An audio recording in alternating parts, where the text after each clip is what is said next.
Hello friends, இன்றைக்கி என்ன வீடியோவில் பார்க்க போகிறீங்கன்னா, நான் ஹெர்பல் பாத் பவுட்ரு தாங்க செய்யலான் இருக்கேன். உருளைக்கிழங்கு, கேரட்டு, பீட்ரூட்டு நல்லா கழுவிட்டு அரிஞ்சு வெயிலில் வச்சு காய வச்சு எடுத்துக்கலாங்க. இது குழந்தைங்கலேருந்து பெரியவங்க வரையும் இந்த பவுட்ரை யூஸ் பண்ணலாங்க. ஃபேஸ் பவுட்ராகவும் யூஸ் பண்ணலாம், குளியல் பவுட்ராகவும் யூஸ் பண்ணலாம். ஃபேஸ் பவுட்ராக யூஸ் பண்ணோன்னா ஒரு ஸ்பூன் போட்டு காய்ச்சாத பால் போட்டு ஃபேஸில் போட்டு குளித்தோம்னா அவ்வளோ நல்லா இருக்குங்க.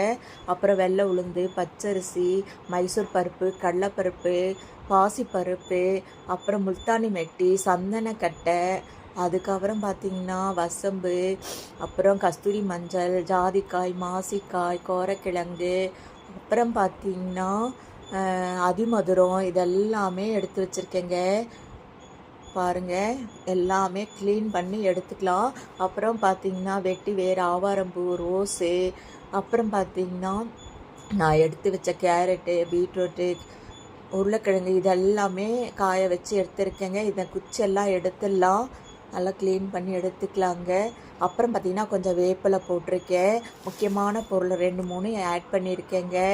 அது என்னென்னா குப்பைமேனி இலை, அதுவும் காய வச்சு எடுத்து வச்சுக்கிறேங்க.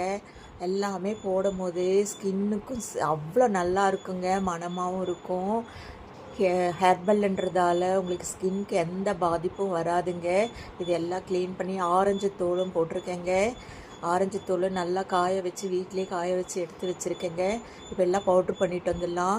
நான் எல்லாமே மிக்சியில் பவுட்ரு பண்ணி சலித்து எடுத்துகிட்டு வந்திருக்கேங்க. இதை நான் சேல்ஸுக்கு பண்ணுறேன். உங்களுக்கு யாராவது வேணும்னா கமெண்ட்டில் சொல்லுங்கள். சூப்பராக இருக்குங்க. ஒருக்கா யூஸ் பண்ணிங்கன்னா அப்புறம் இதையே யூஸ் பண்ணலாம். சோப்பே வேண்டியது இல்லைங்க. அருமையான பாத் பவுடர் ரெடிங்க. இந்த வீடியோ பிடிச்சதா லைக் பண்ணுங்கள், ஷேர் பண்ணுங்கள், சப்ஸ்கிரைப் பண்ணுங்கள்.